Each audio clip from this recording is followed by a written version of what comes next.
கிறிஸ்தேசுக்குள் மிகவும் அன்பாக அழைக்கப்பட்ட அன்புக்குரிய சகோதர சகோதரிகள் அனைவருக்கும் முதலாவது நம்முடைய பிதாவாகிய தேவனாலும் நம்ம ஆண்டவராகிய இயேசு கிறிஸ்துவின் நாமத்தினாலும் அன்பின் வாழ்த்துக்கள். இந்த நாளிலும் கூட நம்முடைய தேவன் நம் வாழ்நாளில் மீண்டுமாக ஒரு நாளை கிருபையாக கூட்டி தந்து இந்த ஒரு ஆராதனையிலே அவருடைய மேன்மையான சத்தியங்களை நாம் தியானிப்பதற்கு நமக்கு கிருபை பாராட்டி இருக்கிறார். பிதாவாகிய தேவனுக்கு நம் ஆண்டவர் மூலம் துதிகளையும் ஸ்தோத்திரங்களையும் ஏறெடுத்துக் கொண்டு இந்த நாளுக்குரிய பாடத்துக்குள்ள நம்ம அப்படியே கடந்து போகலாம். இந்த நாளிலும் கூட நம்முடைய ஆத்ம ஜீவியத்திற்கு பிரயோஜனமாக நாம் பார்க்க இருக்கிற பாடத்தின் தலைப்பு எரேமியாவின் புஸ்தக சுருள். இந்த தலைப்பிலே தேவனுடைய சத்தியங்களை நாம் சற்று நேரம் தியானிக்கலாம். பாடத்துக்கு ஆதாரமாக வாசிக்கலாம். 32ஆம் சங்கீதம் முதல் வசனம். எவனுடைய மீறுதல் மன்னிக்கப்பட்டதோ, எவனுடைய பாவம் மூடப்பட்டதோ அவன் பாக்கியவான். பாருங்க, இந்த வசனம் நமக்கு தெரியும். தாவீது ராஜா அந்த உரியாவின் மனைவியுடைய பாவத்துல ஈடுபட்ட பிறகு ஒரு மன அழுத்தத்துல, ஒரு குற்ற உணர்ச்சியில இருக்கும்போது தேவன் அவருடைய தீர்க்கதரிசி மூலமா எச்சரிப்புகள், தண்டனைகள் எல்லாம் கொடுத்து அந்த ஒரு அழுத்தத்திலிருந்து, அந்த பாவத்திலிருந்து தாவீதை வெளியே கொண்டு வரார். அந்த டைம்ல எழுதப்பட்ட சங்கீதம் தான் இந்த 32ஆம் சங்கீதம். பாருங்க, எவனுடைய மீறுதல் மன்னிக்கப்பட்டதோ, எவனுடைய பாவம் மூடப்பட்டதோ அவன் பாக்கியவான். அப்படின்னா யாருடைய பாவம் மன்னிக்கப்படும், அல்லது இப்போ நம்மளுடைய பாவம் மன்னிக்கப்படுவதற்கு நாம் என்ன செய்ய வேண்டும் அப்படின்னு ஒரு கேள்வியை நம்ம எழுப்பலாம். சரி, இப்போ இதுதான் இந்த பாடத்துல நாம பார்க்க போறோம். இப்போ இந்த பாடத்தை குறித்து நம்ம பார்க்கும்போது நம்மளுடைய பாவங்கள் மன்னிக்கப்படுவதற்கு நாம என்ன செய்யணும், ஒரு முக்கியமான கேள்வி. அது மாத்திரம் இல்லாம இப்ப சபை அப்படின்னு எடுத்துட்டோம்னா, இப்ப சபையில எத்தனை விதமான வகுப்பார் இருக்காங்க அப்படின்னு கேட்டா என்ன சொல்ல சொல்லுங்க சிஸ்டர்? 4 வகுப்பார். யாரா இருங்க சொல்லுங்க. திருச்சபை, திரள் கூட்டம், 2ஆம் மரண வகுப்பார்,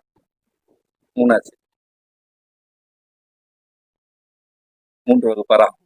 உலகத்தார் மாதிரியே இருப்பாங்க. உலகத்தார் மாதிரி. சரி சரி, இந்த பாடத்துல நம்ம இதை குறிச்சும் சபையில எத்தனை வகுப்பார், தேவன் சபைக்கு என்ன ஜட்ஜ்மெண்ட் வச்சிருக்கார், ஒவ்வொரு வகுப்பாரும் எந்த அடிப்படையில இருக்காங்க அப்படிங்கிறத குறிச்சு இந்த ஒரு பாடத்துல நம்ம தியானிக்க போறோம். அது மாத்திரம் இல்லாம நம்மளுடைய தனிப்பட்ட வாழ்க்கையில நம்மளுடைய பாவங்கள் மன்னிக்கப்படுவதற்கு நாம் செய்ய வேண்டியது என்ன, இதை குறிச்சு நம்ம இன்றைய பாடத்துல தியானிக்க போறோம். சரி, இப்போ நம்ம ஒரு சம்பவம் பார்க்க போறோம். ஒரு நிழல் பொருள் பாடம் தான். இந்த சம்பவத்துக்குள்ள போய் இதுல தேவன் நமக்கு என்ன சத்தியத்தை வச்சிருக்கார் அப்படிங்கிறத நம்ம பார்க்க போறோம். சரி, இந்த சம்பவத்தை என்ன அடிப்படையில நம்ம பார்க்க போறோம் அப்படின்னா, நமக்கு தெரியும் ஏசாயா 66ஆம் அதிகாரம் 2ஆம் வசனத்துல ஒரு வசனம் வாசிக்கலாம். ஏசாயா 66:2. என்னுடைய கரம் இவைகளை எல்லாம் சிருஷ்டித்ததினால் இவைகளெல்லாம் உண்டாயின என்று கர்த்தர் சொல்லுகிறார். ஆனாலும் சிறுமைப்பட்டு ஆவியில் நொறுங்குண்டு என் வசனத்துக்கு நடுங்குகிறவனையே நோக்கி பார்ப்பேன். பாருங்க, சிறுமைப்பட்டு ஆவியில் நொறுங்குண்டு என் வசனத்துக்கு நடுங்குகிறவனையே நோக்கி பார்ப்பேன். நம்ம கன்வென்ஷனுடைய தீம் வசனம். சரி, இப்ப இந்த வசனத்தின் அடிப்படையில இப்போ ஒரு சம்பவத்துக்குள்ள நம்ம போக போறோம். ஒரு நிழல். இந்த நிழல்ல அப்படியே கவனிச்சுட்டே வாங்க, யாரெல்லாம் தேவனுடைய வசனத்துக்கு நடுங்கினாங்க, இதை நம்ம இப்ப கண்டுபிடிக்க போறோம். யாரெல்லாம் நடுங்கினாங்க, அல்லது ஒவ்வொருவரும் எப்படி ரியாக்ட் பண்றாங்க அப்படிங்கிறத நம்ம இன்னைக்கு பார்க்க போறோம். சரி, இந்த சம்பவம் எங்க பதிவு பண்ணப்பட்டிருக்கு அப்படின்னா, எரேமியா 36ஆம் அதிகாரத்துல இந்த சம்பவம் பதிவு பண்ணப்பட்டிருக்கு. அப்படியே நம்ம பாடத்துக்குள்ள போயிடலாம். வசனம் வாசிக்கலாம். எரேமியா தீர்க்கதரிசன புஸ்தகம் 36ஆம் அதிகாரம் முதல் வசனம். யோசியாவின் குமாரனாகிய யோயாக்கீம் என்னும் யூதா ராஜாவின் 4ஆம் வருஷத்திலே கர்த்தரால் எரேமியாவுக்கு உண்டான வார்த்தை என்னவென்றால், பாருங்க, இப்போ எரேமியா தீர்க்கதரிசி இஸ்ரேல் ஜனங்கள் மத்தியில அங்க தேவனுடைய வார்த்தைகளை தீர்க்க தரிசனமா எச்சரிப்பா அறிவித்து கொண்டிருந்த போது நடந்த ஒரு சம்பவம். இப்ப இது எந்த காலகட்டத்தில் நடக்குது அப்படின்னு பார்த்தோம்னா, இப்ப யோயாக்கீம் அப்படிங்கிற ராஜா இஸ்ரேல அங்க ஆளுகை செஞ்சுட்டு இருக்கார். இப்ப இவர் ஆளுகை செஞ்சுட்டு இருக்கும் போது இப்போ இது என்ன ஒரு காலகட்டம் அப்படின்னா, இவர் ஆரம்பத்துல நேபுகாத் நேச்சாருக்கு இருந்தார். குறிப்பிட்ட காலம் ஆனதுக்கு அப்புறம், ஒரு 3 வருட காலத்துக்கு அப்புறம் இந்த நேபுகாத் நேச்சாருக்கு விரோதமாக இந்த ராஜா கலகம் பண்றார். சோ இந்த ஒரு பீரியட்ல தான், இந்த டைம்ல தான் தேவனுடைய வார்த்தை இப்ப எரேமியா தீர்க்கதரிசி மூலமாக இஸ்ரேல் ஜனங்களுக்கு வருது. பாருங்க, எரேமியா 36ஆம் அதிகாரம் 2ஆம் வசனம். தேவன் என்ன சொல்றார் அப்படின்னா, வாசிக்கலாம். நீ ஒரு புஸ்தக சுருளை எடுத்து யோசியாவின் நாட்களிலே நான் உன்னுடனே பேசின நாள் முதற்கொண்டு இந்நாள் மட்டும் இஸ்ரவேலை குறித்தும் யூதாவை குறித்தும் சகல ஜாதிகளை குறித்தும் உன்னோடே சொன்ன எல்லா வார்த்தைகளையும் அதிலே எழுது. இப்ப என்ன சொல்றார் தேவன் அப்படின்னா, எரேமியாவை கூப்பிட்டு இப்போ யோசியா ராஜாவுடைய காலத்துல இருந்து, அதாவது இந்த எரேமியா தீர்க்கதரிசி ரொம்ப நீண்ட காலம் அங்க தேவனுடைய வார்த்தைகளை இஸ்ரேல் ஜனங்கள் மத்தியில அங்க சொல்றார். எப்ப இருந்து பார்த்தோம்னா கடைசி 5 ராஜாக்கள், யோசியா ராஜா, இன்னும் தொடர்ந்து யோயாக்கீம், யோகனான், சிதேக்கியா வரைக்கும் யோவாகாஸ் ராஜா. சோ இந்த 5 ராஜாக்களுடைய காலகட்டத்துல எரேமியா தீர்க்கதரிசனம் உரைக்கிறார். இப்போ யோயாக்கீம் ராஜாவுடைய காலகட்டத்துல வருது. இந்த டைம்ல தேவன் எரேமியா தீர்க்கதரிசி கூப்பிட்டு, நீ ஸ்டார்டிங்ல இருந்து யோசியா ராஜாவுடைய காலத்துல இருந்து நீ சொன்ன எல்லாத்தையுமே ஒரு புக்ல, புஸ்தக சுருள்ல நீ ரெக்கார்ட் பண்ணு அப்படின்னு சொல்லி அங்க தேவன் எரேமியா தீர்க்கதரிசிக்கு சொல்றார். எதுக்காக இதை சொல்றார் அப்படின்னு நம்ம பார்த்தோம்னா, பாருங்க, வசனம் வாசிக்கலாம். எரேமியா 36ஆம் அதிகாரம் 3ஆம் வசனம். யூதாவின் குடும்பத்தார் அவரவர் தங்கள் பொல்லாத வழியை விட்டு திரும்பும்படியாகவும் தங்கள் அக்கிரமத்தையும் தங்கள் பாவத்தையும் நான் மன்னிக்கும்படியாகவும் தங்களுக்கு நான் செய்ய நினைத்திருக்கிற தீங்குகளை குறித்து ஒருவேளை அவர்கள் கேட்பார்கள் என்றார். பாருங்க, இப்ப தேவனுடைய சிந்தை பாருங்க, எதுக்காக இதை சொல்றார் அப்படின்னா, இவர்கள் இந்த யூதாவின் குடும்பத்தார் ஒருவேளை தங்களுடைய பொல்லாத வழியை விட்டு அவர்கள் திரும்புவாங்க, அவங்களுடைய அக்கிரமத்தையும் பாவத்தையும் நாம் மன்னிக்கணும், அதனால நீ போய் இந்த தேவனுடைய வார்த்தைகளை சொல்லு, ஒருவேளை அவர்கள் மனஸ்தாபப்படுவார்கள், தங்களுடைய பொல்லாத வழியை விட்டு அவர்கள் திரும்புவார்கள் அப்படின்னு தேவன் இதுக்காக சொல்றார். நமக்கு தெரியும், இஸ்ரேல் ஜனங்களுடைய வாழ்க்கையில பல விதமான எச்சரிப்புகளை தேவன் தொடர்ந்து கொடுத்துட்டே வந்தார், கேட்கல. இப்ப ரொம்ப ஃபைனல் டைம், இப்ப நேபுகாத்நேச்சர் அங்க ரெடியா இருக்கிறார், இந்த எருசலேம் அழிக்கிறதுக்கு ரெடியா இருக்கிறார். இந்த டைம்ல போய் கடைசியா ஒரு எச்சரிப்பை கொடுக்கிறார். இப்பயாவது அவர்கள் தங்கள் பொல்லாத வழியை விட்டு திரும்பிடட்டும், நான் எப்படியாவது அவங்களை மன்னிச்சிடணும்னு சொல்லி தேவனுடைய சிந்தை பாருங்க, எப்படியாவது மன்னிச்சிடணும் இஸ்ரேல் ஜனங்கள். இன்னைக்கு நமக்கும் அதே தான், நாமும் இப்போ இந்த கடைசி காலத்தில் இருக்கோம். நம்மளுடைய வழிகள் பார்த்தோம்னா தேவனுடைய வழியானா பொல்லாத வழிகளா தான் இருக்கு. மாம்சத்தில் இருக்கும், பலவீனத்தில் இருக்கும், தொடர்ந்து பாவம், எத்தனை சத்தியங்கள் கேட்டாலும் அதுல இருந்து நம்மளால வெளியே வர முடியல. இப்ப தேவன் பாக்குறார், பார்த்துட்டு கடைசியா தேவன் அவருடைய பிள்ளைகள் மூலமா, சத்தியத்தின் மூலமா ஒரு எச்சரிப்புகளை கொடுக்கிறார். தங்களுடைய பொல்லாத வழியை விட்டு இப்பயாவது தெரிந்திருக்கப்பா அப்படின்னு சொல்லிட்டு இப்ப தேவனுடைய வார்த்தை இஸ்ரேல் ஜனங்களுக்கு அங்க வருது. பாருங்க, இப்ப போய் எல்லாத்தையும் ரெக்கார்ட் பண்ண சொல்றார். இப்போ எரேமியா தீர்க்கதரிசி என்ன பண்றார் அப்படின்னா, வசனம் வாசிக்கலாம். எரேமியா 36ஆம் அதிகாரம் 4ஆம் வசனம். அப்பொழுது எரேமியா நேரியாவின் குமாரனாகிய பாரூக்கை அழைத்தான். பாரூக்கு என்பவன் கர்த்தர் எரேமியாவுடனே சொல்லி வந்த எல்லா வார்த்தைகளையும் அவன் வாய் சொல்ல ஒரு புஸ்தக சுருளில் எழுதினான். பாருங்க, இப்ப எரேமியா என்ன பண்றார், தேவன் இந்த வார்த்தைகளை நீ எழுதுப்பா அப்படின்னு சொன்ன உடனே இவர் என்ன பண்றாரு, இவருடைய ஃப்ரெண்டு ஃபாரூக் அப்படிங்கிற ஒருத்தரை கூப்பிடுறார். இந்த ஃபாரூக் ஏன் கூப்பிடுறார், இவர் எப்படிப்பட்டவர் அப்படின்னு கொஞ்சம் நம்ம கமெண்ட்ரிகள் எல்லாம் பார்த்தோம்னா, இந்த ஃபாரூக் வந்து ரொம்ப ரொம்ப ஒரு செல்வாக்கு மிகுந்தவரா இருந்திருக்கார், நிறைய செல்வங்கள் மிகுந்தவரா இருந்திருக்கார், அரசாங்கத்துல ஒரு செல்வாக்கு மிகுந்த ஒரு நபரா அவர் அங்க இருந்திருக்கார். இப்ப எரேமியாவுடைய ஒரு ஃப்ரெண்டு. தீர்க்கதரிசிகள் இந்த மாதிரி எழுதுறது நம்ம அநேக வசனங்களை நம்ம பார்த்திருக்கோம். இப்ப ஃபாரூக் கூப்பிட்டு இப்ப எரேமியா எழுத சொல்றார். ஏன் ஃபாரூக்க கூப்பிட்டு எழுத சொல்லணும், எரேமியாவே எழுதிருக்கலாமே அப்படின்னு நம்ம ஒரு கேள்வி இங்க எழும்புது. பாருங்க, இதற்கான காரணத்தை அடுத்த வசனத்துல எரேமியாவே சொல்றாரு. பாருங்க, வசனம் வாசிக்கலாம். எரேமியா 36ஆம் அதிகாரம் 5ஆம் வசனம். பின்பு எரேமியா பாரூக்கை நோக்கி, நான் அடைக்கப்பட்டவன், நான் கர்த்தருடைய ஆலயத்துக்குள் பிரவேசிக்க கூடாது. பாருங்க, எரேமியா இப்ப அடைக்கப்பட்ட நிலைமையில் இருக்கார். எரேமியாவுடைய வாழ்க்கை வரலாறு நமக்கு ஓரளவுக்கு தெரியும். அவருடைய வாழ்க்கை வரலாறே பார்த்தோம்னா, தன்னுடைய சொந்த தேசத்துக்கு விரோதமாக அந்த தேசம் அழிய போறதை குறித்து தீர்க்க தரிசனம் சொன்னவர். தேவன் அந்த மாதிரி அந்த எச்சரிப்புகளை தான் எரேமியா மூலம் கொடுக்கிறார். இந்த பட்டணம் அழிய போகுது அப்படின்னு இவர் போய் ஜனங்கள் மத்தியில தீர்க்க தரிசனம் சொல்லும் போது, அந்த ஜனங்களும் சரி ராஜாக்களும் சரி இந்த எரேமியாவை சிறைச்சாலையிலேயே அங்க போட்டு வச்சிருந்தாங்க. சிறைச்சாலையில போடுவாங்க, துன்பப்படுத்துவாங்க, அடி வாங்குவா, கிணத்துக்குள்ள போட்டு வச்சிருப்பாங்க. ஸோ இந்த மாதிரி அடைக்கப்பட்ட ஒரு நிலைமை. அநேக வசனங்கள்ல பார்ப்போம், காவற்சாலை அங்க முற்றத்துல இருப்பார் அப்படின்னாலாம் நம்ம வசனங்கள்ல வாசிக்கிறோம். அப்போ இவர் அடைக்கப்பட்ட ஒரு நிலைமையில ஒரு வீட்டு சிறையிலோ அல்லது ஒரு சிறைச்சாலையிலோ இவர் அங்க இருந்திருக்கணும். அதாவது சூழ்நிலை இவரால அந்த புஸ்தக சுருள சுதந்திரமா எழுத முடியாத ஒரு சூழ்நிலையில இப்ப எரேமியா இருக்கார். அதனாலதான் இப்ப ஃபாரூக்கு கூப்பிட்டு இப்ப எழுத சொல்றார். பாருங்க, இப்ப நான் அடைக்கப்பட்டவன், நான் கர்த்தருடைய ஆலயத்துக்குள்ள பிரவேசிக்க முடியாது. அதனால நீ என்ன பண்ணு, வசனம் வாசிக்கலாம். எரேமியா 36:6 வசனம். நீ உள்ளே பிரவேசித்து என் வாய் சொல்ல நீ எழுதின சுருளிலுள்ள கர்த்தருடைய வார்த்தைகளை கர்த்தருடைய ஆலயத்தில் உபவாச நாளிலே ஜனங்களுடைய செவிகள் கேட்க வாசிப்பதுமன்றி தங்கள் பட்டணங்களிலிருந்து வருகிற எல்லா யூதா கோத்திரத்தாரும் கேட்கும்படி அவைகளை வாசிப்பாயாக. பாருங்க, நீ இது எழுதி நீ போய் தேவனுடைய ஆலயத்துல எல்லா ஜனங்களும் கேட்கறதுக்கு நீ போய் வாசி அப்படின்னு சொல்லிட்டு பாருங்க, தேவனுடைய அந்த சிந்தையை சொல்றார்.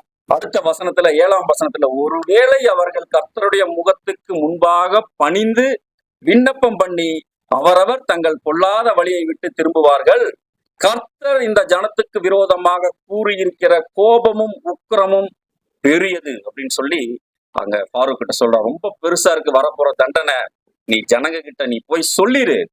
அவர்கள் ஒருவேளை அவர்கள் கேட்டு தங்களுடைய மனசை தேவனை நோக்கி திருப்புவார்கள் அப்படின்னு எரேமியா அங்க ஃபாரூக் கிட்ட சொல்றார். அப்படியே நேரியாவின் குமாரனாகிய ஃபாரூக்கு அந்த புஸ்தகத்தில் கர்த்தருடைய ஆலயத்தில் கர்த்தருடைய வார்த்தைகளை வாசிக்கும்படி எரேமியா தீர்க்கதரிசி தனக்கு கற்பித்தபடி எல்லாம் செய்தான். எரேமியா 36:7. இப்போ அங்க எழுதிடுறாங்க. இப்போ கொஞ்சம் கவனிச்சு பார்த்தோம்னா, இந்த எழுதப்பட்ட இந்த ஒரு வேலை சாதாரண வேலையா அப்படின்னு ஒரு கேள்வி எழுப்பணும்னா ரொம்ப ஒரு ட்ரெமெண்டஸ் ஒர்க் அப்படின்னு சொல்லி சொல்றாங்க. எப்படி அப்படின்னா பாருங்க, இது ஒரு சாதாரண வேலை இல்ல. எப்படின்னா பாருங்க, எரேமியா 36ஆம் அதிகாரம் முதல் வசனத்துல நம்ம வாசிக்கும் போது எந்த காலகட்டத்துல இந்த வேலை ஸ்டார்ட் ஆகுது அப்படின்னா, யோசியாவின் குமாரனாகிய யோயாக்கிம் என்னும் யூதா ராஜாவின் 4ஆம் வருஷத்துல எரேமியாவுக்கு கர்த்தருடைய வார்த்தை உண்டாகுது. பாருங்க, யோயாக்கிம் ராஜா ஆட்சி பண்ணிட்டு இருந்த 4ஆவது வருஷத்துல அந்த தேவனுடைய வார்த்தை வருது. இப்போ இவங்க எப்ப எழுதி முடிச்சு வாசிக்கிறாங்க அப்படின்னு கொஞ்சம் கவனிச்சோம்னா பாருங்க, எரேமியா 36ஆம் அதிகாரம் 9ஆம் வசனம் வாசிக்கலாம். யோசியாவின் குமாரனாகிய யோயாக்கீம் என்னும் யூதா ராஜாவின் 5ஆம் வருஷத்து 9ஆம் மாதத்திலே எருசலேமில் இருக்கிற எல்லா ஜனத்துக்கும் யூதாவின் பட்டணங்களிலிருந்து எருசலேமுக்கு வருகிற எல்லா ஜனத்துக்கும் கர்த்தருக்கு முன்பாக உபவாசம் செய்ய வேண்டும் என்று கூறப்பட்டது. பாருங்க, 4ஆவது வருஷத்துல, இந்த ராஜாவுடைய 4ஆவது வருஷத்துல தேவனுடைய வார்த்தை எரேமியாவுக்கு உண்டாகுது. இவங்க அந்த வேலையை ஸ்டார்ட் பண்ணி முடிச்சு எப்பதான் இவங்க தேவாலயத்துல போய் வாசிக்கிறாங்க அப்படின்னா, அந்த ராஜாவுடைய 5ஆம் வருஷத்து 9ஆம் மாதத்தில், ஏறக்குறைய 1-1.5 வருஷம். அப்போ பாருங்க, இது ஒரு அடைக்கப்பட்ட நிலைமையில் இருக்கார். டெய்லி ஃபாரூக் வந்திருக்கணும், அவர் சொல்ல சொல்ல தேவனுடைய வார்த்தைகளை அவர் ரெக்கார்ட் பண்ணியிருக்கணும். பாருங்க, இது ஒரு சாதாரண வேலையா அப்படின்னா ரொம்ப ஒரு பயங்கரமான ஒரு வேலையா தான் இருக்கு. இப்போ இவர்களுடைய இந்த ஒரு அர்ப்பணிப்பு பார்த்தோம்னா சாதாரணமா நமக்கு தெரியலைங்க, பயங்கரமா அர்ப்பணிச்சிருக்காங்க. 1.5 வருஷம் தேவனுடைய வார்த்தையை பொறுமையோடு அங்க எழுதி எப்படியாவது ஜனங்களுக்கு அதை சொல்லிடணும்னு சொல்லிட்டு பயங்கரமான ஒரு அர்ப்பணிப்போட செஞ்சிருக்காங்க. எரேமியாவை பத்தி தெரியும், நமக்கு தேவனுடைய நேரடியா தேவன் அழைச்சு அவர் தேவனுடைய வார்த்தைகளை கொடுத்தார். 1ஆம் அதிகாரத்துல எல்லாம் அந்த ஹிஸ்டரி நம்ம பாக்குறோம். ஆனா பாருங்க, இந்த ஃபாரூக் அவருடைய அர்ப்பணிப்பு பாருங்க, எரேமியா கூப்பிடுறார், டெய்லி போய் அவர் அங்க எழுதி அந்த ரெக்கார்ட் பண்ணி பண்றாங்க. பாருங்க, இப்ப நம்மளெல்லாம் எடுத்துக்கலாம், இந்த அர்ப்பணிப்பை குறிச்சு இப்ப நாமளும் அர்ப்பணிச்சிருக்கோமா இல்லைங்களா? தேவன் இடத்துல நம்ம அர்ப்பணிச்சிருக்கோம். இப்ப நம்ம அர்ப்பணிச்சிருக்கோம், நம்முடைய இந்த அர்ப்பணிப்புக்கு ஏற்ற ஒரு கிரியை நாம செய்யறோமா? சின்ன ஒரு தலைவலி வந்தா போதும், உடனே ஆல்டர்னேட்டிவ் நம்ம ஏதாவது யோசிக்கிறோம். ஐயோ பிரதர், இந்த வேலையை தேவனுடைய வேலையை என்னால செய்ய முடியும், வேற யாராவது பாத்துக்குங்க. ஸோ இந்த மாதிரிதான் பாருங்க, ஷெட்யூல் போடுறாங்களா, படாத பாடு படுறாங்க. எல்லாருமே ஏதாவது ஒரு காரணத்தை சொல்லிட்டு வாரம் மாத்திக்கிட்டே இருக்கு.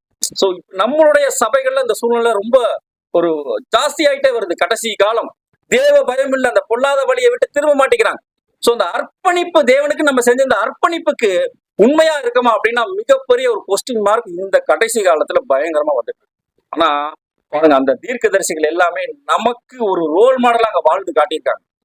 ஜெயில அடைக்கப்பட்ட நிலைமையிலும் தேவனுடைய வார்த்தை வந்துருச்சு, இதுக்கு நான் கீழ்ப்படிஞ்சு நான் செஞ்சே ஆகணும்னு சொல்லிட்டு எரேமியா நினைச்சிருந்தா தேவன்கிட்ட சொல்லியிருக்கலாம். நான் எப்படிப்பா என்னையவே அடைச்சு வச்சிருக்காங்க, நான் எப்படி இந்த வேலையை நான் செய்யறதுன்னு சொல்லி சாக்கு போக்கு சொல்லியிருக்கலாம். ஆனால் அவர் எந்த சாக்கும் சொல்லல. கூப்பிடுறாரு உதவியாளரை, அவருடைய ஃப்ரெண்டை கூப்பிடுறாரு, அந்த வேலையை தொடர்ந்து அங்க நடத்துறாங்க. சோ எரேமியா பாருங்க, இப்ப ஃபாரூக்கு எழுதியாச்சு, 1.5 வருஷமா போராடி எழுதிட்டாங்க. இப்போ அங்க வாசிக்கிறாங்க பாருங்க, வாசிக்கலாம். எரேமியா 36ஆம் அதிகாரம் 10ஆம் வசனம். அப்பொழுது பாருக்கு கர்த்தருடைய ஆலயத்தின் மேற்பிரகாரத்தில் கர்த்தருடைய ஆலயத்து வாசலின் நடைக்கு அருகான சாப்பானுடைய குமாரனாகிய கெமரியா என்னும் சம்பிரதியின் அறையிலே அந்த புஸ்தகத்தில் உள்ள எரேமியாவின் வார்த்தைகளை ஜனங்கள் எல்லாரும் கேட்க வாசித்தான். பாருங்க, இது ரொம்ப பெரிய ஒரு விஷயம். அங்க தேவாலயத்துல அந்த ஒரு எலிவேஷன் மாதிரி ஒரு இடம், அந்த இடத்துல நின்று அத்தனை ஜனங்கள் கேட்க, இப்போ இந்த ஃபாரூக் மிகப்பெரிய ஒரு எச்சரிப்பை இந்த ஜனங்கள் மத்தியில வாசிக்கிறார். என்ன வாசிக்கிறார் அப்படின்னா, எருசலேம் அழிய போகுது, இதுதான் அவர் சொல்றது. பின்னாடி வசனங்கள் எல்லாம் கடைசிகளை வாசிங்கன்னு தெரியும். இப்போ எருசலேம் நேபுகாத்நேச்சார் வந்து இந்த பட்டணத்தை அழிக்க போறார், நீங்க ஒருவேளை மனம் திரும்புங்க, தேவனுடைய அந்த ஒரு அழைப்பை அங்க மனம் திரும்புவதற்கான அந்த விஷயத்தை கொடுக்குறார், உங்களுடைய பொல்லாத வழிகளை விட்டு நீங்க திரும்பிடுங்க அப்படின்னு சொல்லி ஃபாரூக் எல்லா ஜனங்கள் மத்தியில அங்க வாசிக்கிறார். இப்ப ஜனங்கள் எல்லாம் கேட்கறாங்க. கேட்டதும் இந்த ஜனங்கள் என்ன செஞ்சிருக்கணும் அப்படின்னு கேட்டா என்ன சொல்ல, அழிய போகுது இந்த ஊர், இப்போ நம்ம இங்க இருக்கோம், இந்த ஊர் நாளைக்கு அழிய போகுது அப்படின்னு ஒரு நியூஸ் வருது, ஒரு ஒரு ஒரு நாடு படையெடுத்து வந்துருச்சு, நாளைக்கு குண்டு போட போறாங்க அப்படின்னு ஒரு நியூஸ் நமக்கு வந்துருச்சு. என்ன பண்ணுவோம்? பயந்து நட்டிங்கி பாருங்க. நம்ம ஒரு உதாரணம் எடுக்கலாம், நினிவே பட்டணத்தான். இதே அழைப்பு யோனா கொண்டு போய் கொடுத்தார். பயந்து நடுங்கி சாம்பல்ல உட்காந்து ரட்டு உடுத்திட்டு உட்காந்து கதர்னாங்க. புறஜாதி பட்டணத்தான், இஸ்ரேல் ஜனங்கள் இல்ல, அவங்க வெளியில விக்கிரக ஆராதனை பண்றக்கூடியவங்க அழிய போதுன்னு சொன்ன உடனே தேவனை நோக்கி தங்களுடைய மனசை திருப்பினாங்க. இப்ப தேவனுடைய சொந்த ஜனங்கள், அவருடைய ஆசீர்வாதங்கள் வாக்கு தத்தங்களை சொந்தமா பெற்றுக்கொண்ட ஜனங்கள், ஆபிரகாமினுடைய சந்ததி, இவங்க என்ன பண்றாங்க? தேவனுடைய வார்த்தை எச்சரிப்பாங்க வருது, இவர்கள் மனம் திரும்பி இருப்பாங்களா இல்லையா அப்படின்னு கேட்ட என்ன சொல்லாங்க. பின்னாடி வசனங்கள்ல இல்லை சொன்னார், ஜனங்கள் கேட்டு அப்படியே போயிட்டாங்க. இப்ப ஜனங்கள் பாருங்க, இப்ப நம்ம எந்த அடிப்படையில பாக்குறோம்னா, கர்த்தருடைய வசனத்துக்கு நடுங்குனாங்களா இல்லையா, அழிய போகுதுங்கிற எச்சரிப்பு. சொல்லுங்க, நீங்க சொல்லுங்க. ஜனங்கள் மனம் திரும்பி இருப்பாங்களா இல்லையா, நடுங்கி இருப்பாங்களா இல்லையா, பயந்து நடுங்கி இருப்பாங்களா? ஒருவேளை அவர்கள் நடுங்கி இருந்தாங்கன்னா எருசலேம் பட்டணம் அழிஞ்சிருக்குமா? எருசலேம் பட்டணம் தீக்கிரையாக்கப்பட்டது ஹிஸ்டரி நமக்கு தெரியும். நேபுகாத்நேச்சார் வந்து அங்க சுட்டரிச்சிட்டார். அப்படின்னா இந்த ஜனங்கள் தேவனுடைய வார்த்தைக்கு கொஞ்சம் கூட மதிப்பே கொடுக்கும், அவங்க பாட்டுக்கு அப்படியே கேட்டுட்டு அப்படியே போயிட்டாங்க. தேவனுடைய ஜனங்கள் கற்பனைகள் பிரமாணங்கள் கொடுக்கப்பட்ட அவருடைய சொந்த பிள்ளைகளுக்கு தேவ பயம் இல்லை. தேவன் கொடுக்கிற அந்த ஒரு எச்சரிப்புக்கு செவி கொடுக்கக்கூடிய இருதயம் உணர்வு அவர்களுக்கு இல்லை. அப்படியே கேட்டுட்டு அப்படியே போயிடுறாங்க, பேரழிவுக்குள்ள போகுது. சரி, இந்த ஜனங்கள் தேவனுடைய வசனங்களுக்கு நடுங்கல. இப்போ அதோட முடிஞ்சிருச்சா அப்படின்னா பாருங்க, இப்ப அடுத்த சம்பவம் அப்படியே கண்டினியூ ஆகுது. இப்ப இந்த நியூஸ் இவர் அந்த ஃபாரூக் தேவாலயத்துல வாசிச்சார் இல்லைங்களா, இந்த நியூஸ ஒரு குரூப் கேக்குறாங்க. மிகாயா அப்படிங்கிற ஒருத்தர் கேட்கிறார். நிறைய சம்பவங்கள் இருக்கும், வீட்டுல படிச்சுக்கங்க.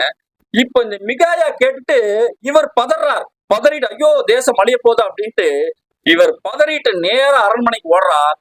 அரண்மனையில அங்க இருக்கக்கூடிய அந்த பிரபுக்கள் கிட்ட போறார் ஃபர்ஸ்ட். இப்ப பிரபுக்கள்கிட்ட போய் இந்த மாதிரி ஃபாரூக் வந்து இந்த மாதிரி எருசலேம் அழிய போகுது, மனதிரும்புங்கன்னு தேவனுடைய வார்த்தைகள் அங்க சொல்லிட்டு இருக்காருன்னு சொல்லி சொல்லும் போது, இப்ப பிரபுக்கள் எல்லாமே போய் ஃபாரூக்கை கூட்டிட்டு வா அப்படின்னு சொல்லி சொல்றாங்க. இப்ப போய் அவங்க போய் ஃபாரூக்கை கூட்டிட்டு வராங்க. இப்ப பாருங்க, ஃபாரூக்கை கூட்டிட்டு வரும்போது என்ன நடக்குது அப்படின்னா வசனம் வாசிக்கலாம். எரேமியா 36ஆம் அதிகாரம் 14ஆம் வசனம். அப்பொழுது எல்லா பிரபுக்களும் கூசையின் குமாரனாகிய செலேமியாவின் மகனான நெத்தானியாவினுடைய குமாரனாய் இருக்கிற யெகுதியை பாரூக்கினிடத்தில் அனுப்பி, ஜனங்கள் கேட்க நீ வாசித்துக் கொண்டிருந்த சுருளை உன் கையில் எடுத்துக்கொண்டு வா என்று சொன்னார்கள். ஆகையால் நேரியாவின் குமாரனாகிய பாரூக்கு சுருளை தன் கையில் எடுத்துக்கொண்டு அவர்களிடத்துக்கு வந்தான். பாருங்க, இப்ப ஃபாரூக் அந்த சுருளை எடுத்துட்டு இப்போ அரண்மனைக்கு வரார். எங்க இருக்கக்கூடிய பிரபுக்கள் இப்ப பிரபுக்கள் எல்லாம் என்ன சொல்றாங்க அப்படின்னா 15ஆம் வசனத்துல, அவர்கள் அவனை நோக்கி, நீ உட்கார்ந்து கொண்டு நாங்கள் கேட்க வாசி என்றார்கள். அவர்கள் கேட்க வாசித்தான். சரி, இப்ப எரேமியா சொன்ன வார்த்தைகள் பாரூக் கிட்ட போது, ஜனங்கிட்ட சொல்றார், ஜனங்கள் கேட்கல. அடுத்தது நியூஸ் அரண்மனைக்கு போது, பிரபுக்கள் கூப்பிட்டு வாசிக்க சொல்றாங்க.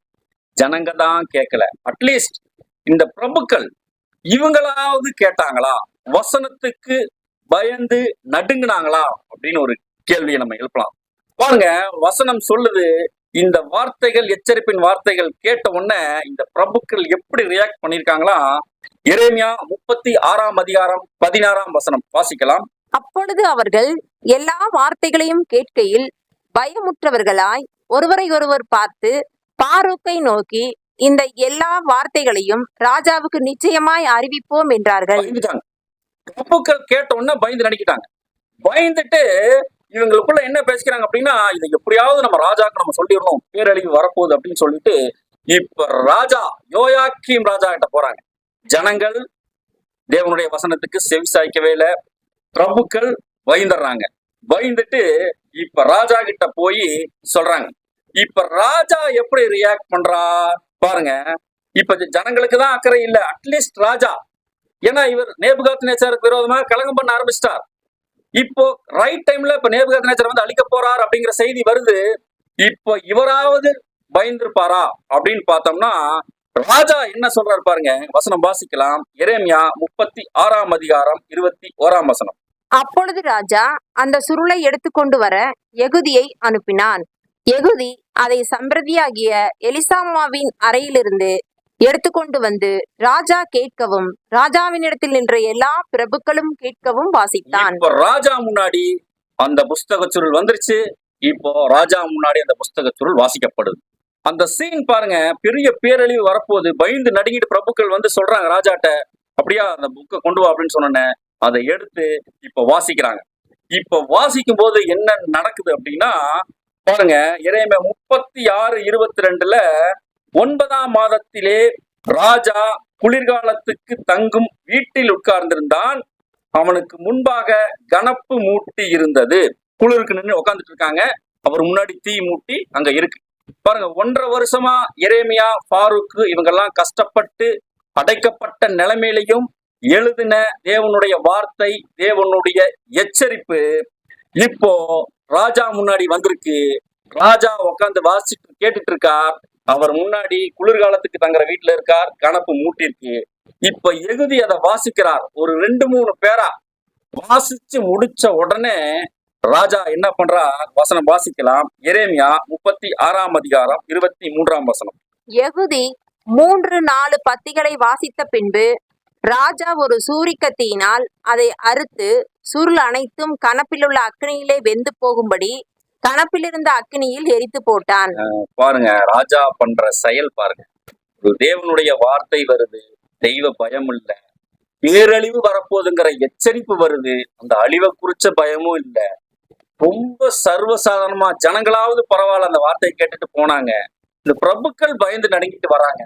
வந்து ராஜா கிட்ட சொல்லும் போது அட்லீஸ்ட் ஒரு தேவனுடைய ஒரு வார்த்தைகள் வரும்போது ஒரு பயந்து நடுங்கி இருக்கணும். அதற்கு ஒரு எச்சரிப்பு, ஒரு முக்கியத்துவமாவது கொடுத்திருக்கணும்.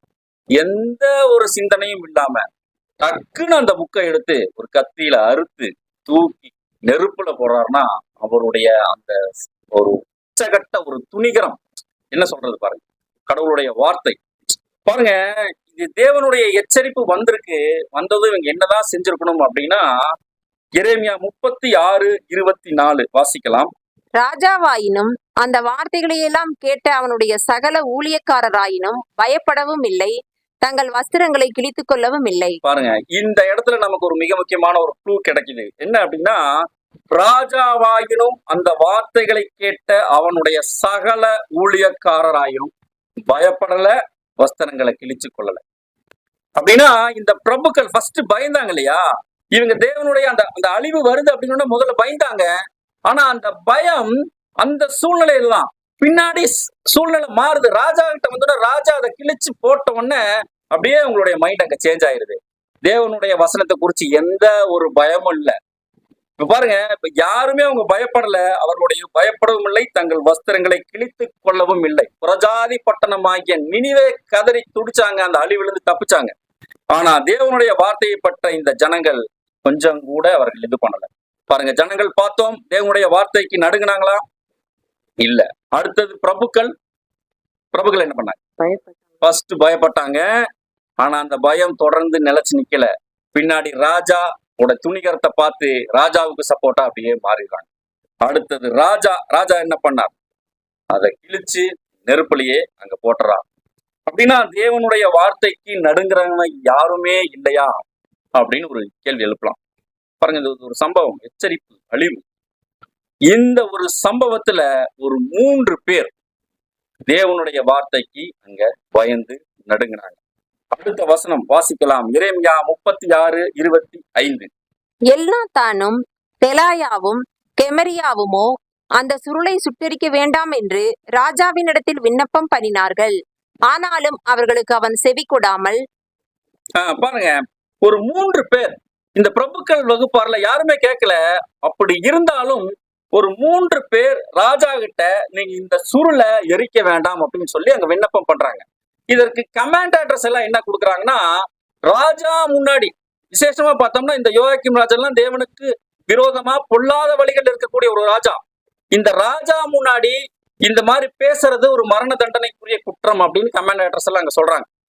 விசேஷமா நம்மளுடைய பிரதர் பிராங்க் சொல்லுவவங்க எல்லாமே அங்க எழுதுறாங்க. அப்போ இப்ப துணிஞ்சுதான் அவங்க பேசுறாங்க, உயிரை பணைய வச்சு அங்க துணிஞ்சுதான் பேசுறாங்க. பல இடங்கள்ல நம்ம வாசிச்சிருப்போம், ராஜா முன்னாடி துக்கமுகமா இருந்தாவே அது ஒரு தண்டனைக்குரிய குற்றம் அப்படின்னு எல்லாம் வாசிச்சிருப்போம். அப்போ இந்த 3 பேர் மாத்திரம் இப்ப தேவனுடைய வார்த்தை வந்துருச்சு, ஐயோ நம்ம கொள்ளாத வழியில இருக்கமே அப்படிங்கிற ஒரு மனஸ்தாபத்துல இப்ப ராஜாவுக்கு விரோதமாக உயிருக்கு துணிஞ்சு அங்க பேசுறாங்க. பாருங்க, ஆனாலும் ராஜா அங்க செவி கொடுக்காம இவர் என்ன பண்றாரா, பாரூக்கு என்னும் சம்பிரதியும் எரேமியா தீர்க்கதரிசியும் பிடிக்கும்படி ராஜா அமலேகின் குமாரனாகிய எரமியேலுக்கும் அஸ்ரியலின் குமாரனாகிய செராயாவுக்கும் அப்தையலின் குமாரனாகிய செலேமியாவுக்கும் கட்டளை கொடுத்தான்.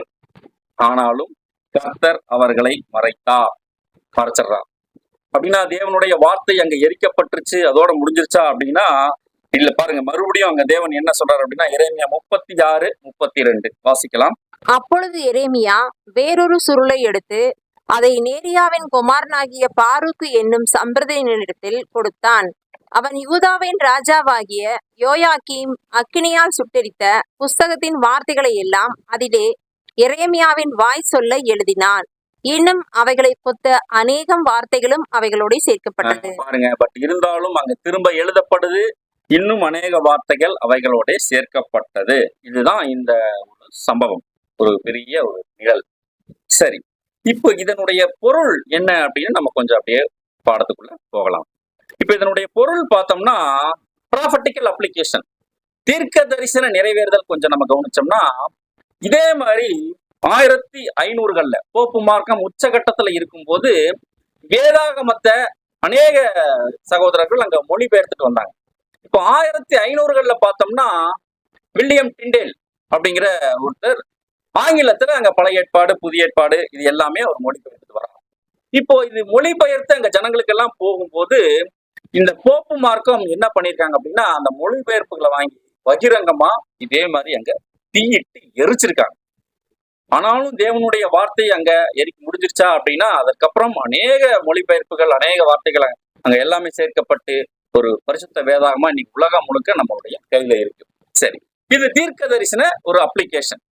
அதே நேரத்துல இப்ப விசேஷமா நாம் வாழக்கூடிய காலத்துல இந்த பாடம் நமக்கு என்ன சொல்லுது? இப்ப நாம் வாழக்கூடிய இந்த ஒரு அறுவடையின் ஒரு முடிவு காலத்துல இந்த ஒரு பாடம் நமக்கு எப்படி பொருந்துகிறது, இதை நாம கவனிக்கலாம். பாருங்க, இப்ப தேவனுடைய வசனம் அங்க போதிக்கப்பட்ட மாதிரி அங்க ஜனங்களுக்கு எச்சரிப்பை கொடுத்த மாதிரி இப்பவும் தேவனுடைய வசனம் இங்க உலகம் முழுக்க போயிட்டு இருக்கு. பெரிய பேரழிவு வரப்போகுது, 3ஆம் உலக யுத்தம் வரப்போகுது அப்படின்னு நம்முடைய சகோதரர்கள் உலகம் முழுக்க தேவனுடைய வார்த்தைகளை அங்க சொல்லிட்டு இருக்காங்க. இப்ப இந்த வார்த்தைகள் சொல்லப்படும் போது கேட்கக்கூடிய ஜனங்கள் தேவனுடைய வசனத்துக்கு நடுங்குறாங்களா? இவங்க எப்படி ரியாக்ட் பண்றாங்க அப்படின்னு நம்ம கொஞ்சம் கவனிச்சோம்னா பாருங்க, அங்க நிழல்ல இஸ்ரேல் ஜனங்கள் அப்படியே கேட்டுட்டே அப்படியே போயிட்டாங்க.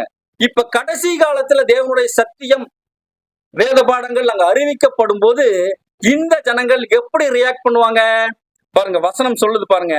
மத்தேயு 24 37 வசனம் வாசிக்கலாம்.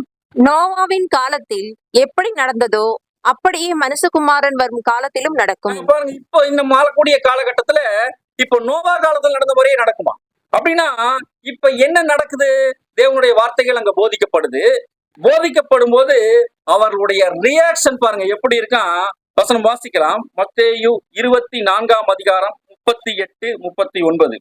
எப்படி எனில் ஜலப்பிரளயத்துக்கு முன்னான காலத்திலே நோவா பேழைக்குள் பிரவேசிக்கும் நாள் வரைக்கும் ஜனங்கள் புசித்தும் குடித்தும் பெண் கொண்டும் பெண் கொடுத்தும் ஜலப்பிரளயம் வந்து அனைவரையும் வாரிக்கொண்டு போகும் மட்டும் உணராதிருந்தார்கள். அப்படியே மனுஷகுமாரன் வருங்காலத்திலும் நடக்கும். பாருங்க, ரொம்ப முக்கியமா கவனிக்க வேண்டிய விஷயம். இன்னைக்கு நாமளும் சத்தியமெல்லாம் சொல்ல போறோம். இப்ப என்னதான் நடக்கும் அப்படின்னா பாருங்க, ஜலப்பிரளயம் வந்து அனைவரையும் வாரிக்கொண்டு போகும் மட்டும் உணராதிருந்தார்கள். அந்த உணர்வு அவர்களுக்குள் இல்ல.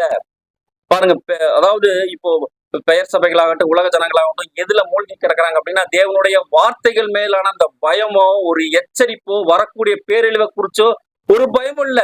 இன்றைக்கு பெயர் சபைகளே சொல்றாங்க இது அழிய போகுதுங்க, பெரிய இது வரப்போகுது அப்படின்னு எல்லாருமே சொல்றாங்களே தவிர அந்த தங்களுடைய பொல்லாத வழிகளை விட்டு திரும்பக்கூடிய இருதயமும் அங்க இல்ல. ஏன் அப்படின்னா அந்த உணர்வே அவர்களுக்குள்ள இல்ல. விசேஷமா கவனிச்சோம்னா இன்றைய உலகம் எதுல மூழ்கி கிடக்குது அப்படின்னு சொன்னா என்ன சொல்ல? விசேஷமா இளைய தலைமுறை இணையதளத்துல மூழ்கியாச்சு. நமக்கு நல்லா தெரியும். நம்ம எல்லாருமே பாருங்க, பேஸ்புக், யூடியூப் அந்த மாதிரி சகல விஷயத்திலையும் உள்ள மூழ்கிட்டாங்க. எந்த உணர்வும் இல்லை. தேவனுடைய வார்த்தைகள் மேல் உணர்வு இல்லை. அந்த அந்த உணர்வை கொண்டு வர முடியாத மாதிரி சாத்தான் பயங்கரமா ஒரு விஷயத்துல வச்சு அமுத்திட்டான். சின்ன குழந்தைகள்ல இருந்து பாருங்க, கேம் தான் உள்ள போயிட்டா வெளியில வர முடியல.